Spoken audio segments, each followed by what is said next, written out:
So our next pro bono tool is called Pro Bono Opportunities. And this tool allows for staff to mark certain cases as available pro bono opportunities, which essentially means that they need a pro bono attorney assigned to them. The cases that match a pro bono attorney's problem codes that they have in their user profile will show up on the homepage for that pro bono attorney. So they must have permission to log into LegalServer to use that tool.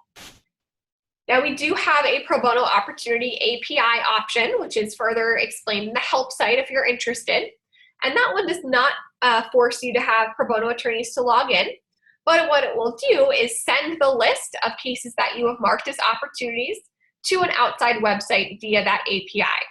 So we're going to focus, of course, on the regular tool, but if you're interested in that option, you can always take a look at that. So the first step is to go ahead and create a case, mark a case as a pro bono opportunity.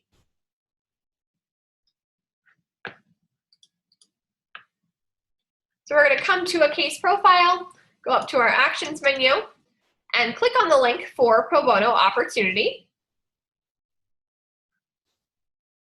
We want to set this to the default, which is available opportunity. The opportunity description note is going to show right away to the pro bono attorney. So you don't want anything here that an attorney should not see unless they've run a conflict check.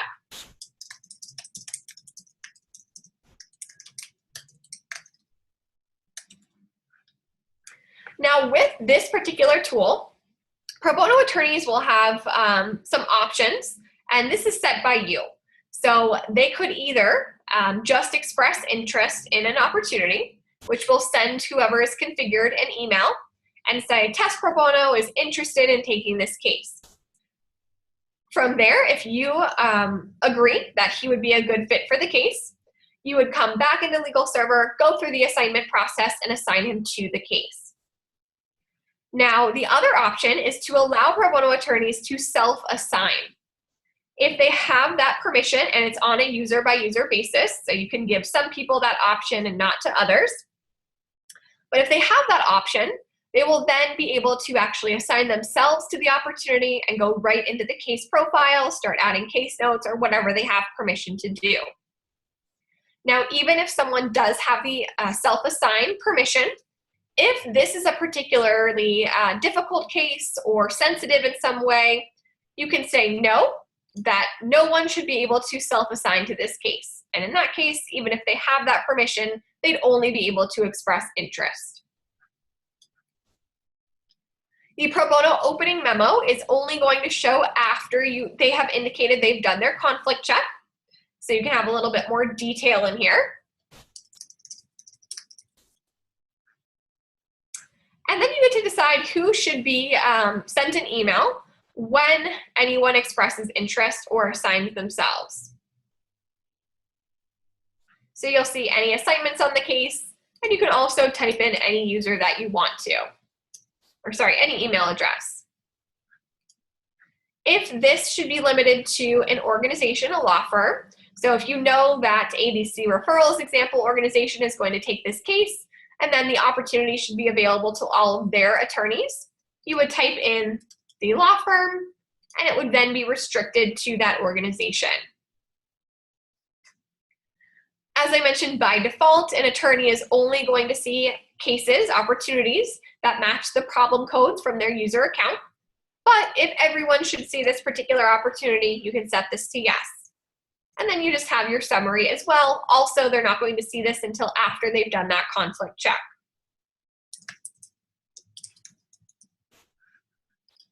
Once we hit continue, we will have created this opportunity.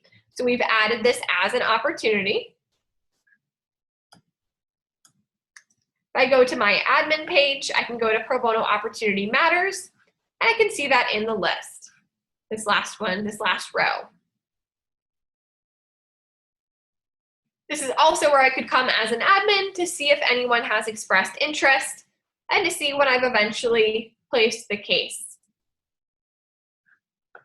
Now for the next part, we're going to actually log in as a pro bono attorney.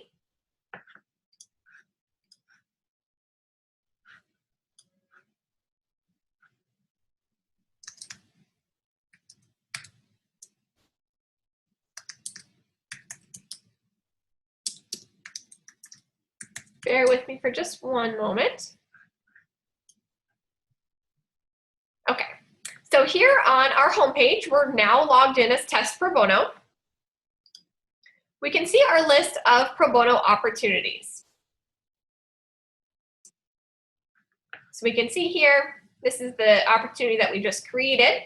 This second one happens to be an opportunity that this pro bono attorney expressed interested in and then released. So now it says no, not interested.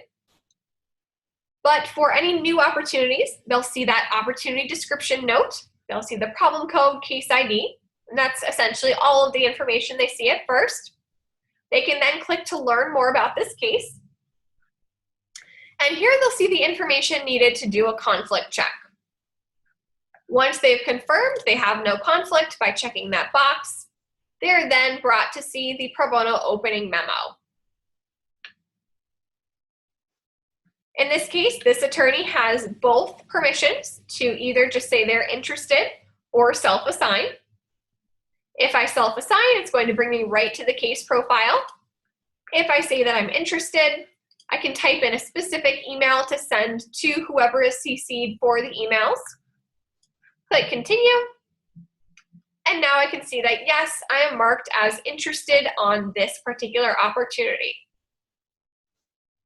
Now I'm going to log back out and back in as a regular user and admin. And go back to my opportunity list. And now I can see that Test Pro Bono has been marked as the interested pro bono. Now, once a pro bono attorney says that they're interested, it will drop off of the pro bono opportunities list for everyone else until they've either been assigned, and then of course it would no longer be an opportunity, or if you decide they're not a good fit, you can release the opportunity back into the list view for others.